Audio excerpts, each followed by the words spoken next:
মৌলভীবাজারে বন্যা পরিস্থিতি কিছুটা উন্নতি হলেও কাটছে না শঙ্কা। দীর্ঘস্থায়ী বন্যায় বাড়ছে বিশুদ্ধ পানি ও খাদ্য সংকট। আরো খবর জানাতে এই মুহূর্তে আমাদের সাথে যুক্ত হচ্ছেন সহকর্মী শেখ সিরাজুল ইসলাম, এবং সিরাজুল ইসলামের কাছ থেকে জেনে নিতে চাইব, সিরাজুল ইসলাম, পানি কিছুটা নেমে গেছে, খাবার পানির সংকট দেখা দিয়েছে, এই খাদ্য পানির সরবরাহে প্রশাসনের পক্ষ থেকে কোনো উদ্যোগ কি লক্ষ্য করছেন? ধন্যবাদ। আমি এখন দাঁড়িয়ে আছি মৌলভীবাজার শহরতলির মনু নদীর পাশেই। মৌলভীবাজার জেলায় ইতিমধ্যে টানা বর্ষণে দ্বিতীয় দফা বন্যা হয়েছে। নদ নদীর পানি এবং নিম্নাঞ্চলের পানি কিছুটা কমলেও আজ সকালে পানি উন্নয়ন বোর্ড জানিয়েছে কুশিয়ারা এবং জুড়ি নদী পানির বিপদসীমার উপর দিয়ে প্রবাহিত হয়েছে। আমি গতকাল সারাদিন ছিলাম শেরপুর ইকোনমিক জোন এলাকায় এবং কুলাউড়া জুড়ি বল্লেখা এলাকায়।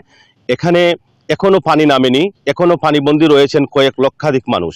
তারা আমাদেরকে জানিয়েছেন এবং অভিযোগ করেছেন পানিবন্দী মানুষেরা যে সরকারিভাবে যে ত্রাণ সামগ্রী পৌঁছে দেওয়া হচ্ছে আসলে অপ্রতুল। এখানে পানিবন্দী বিশুদ্ধ পানি, খাবার সংকট এবং ঔষধের জন্য মানুষ হাহাকার করছে। আমি আর একটু জানিয়ে রাখি, পানি উন্নয়ন বোর্ড জানিয়েছে আরও আমাকে যে ইতিমধ্যে দুটি নদীর পানি না কমলেও মৌলভীবাজার জেলার 60টি উপজেলায় কিন্তু পানি ধীরগতিতে নামতেছে। এর জন্য তারা দায়ী করেছেন নদী খনন এবং হাওর বাওয়ারের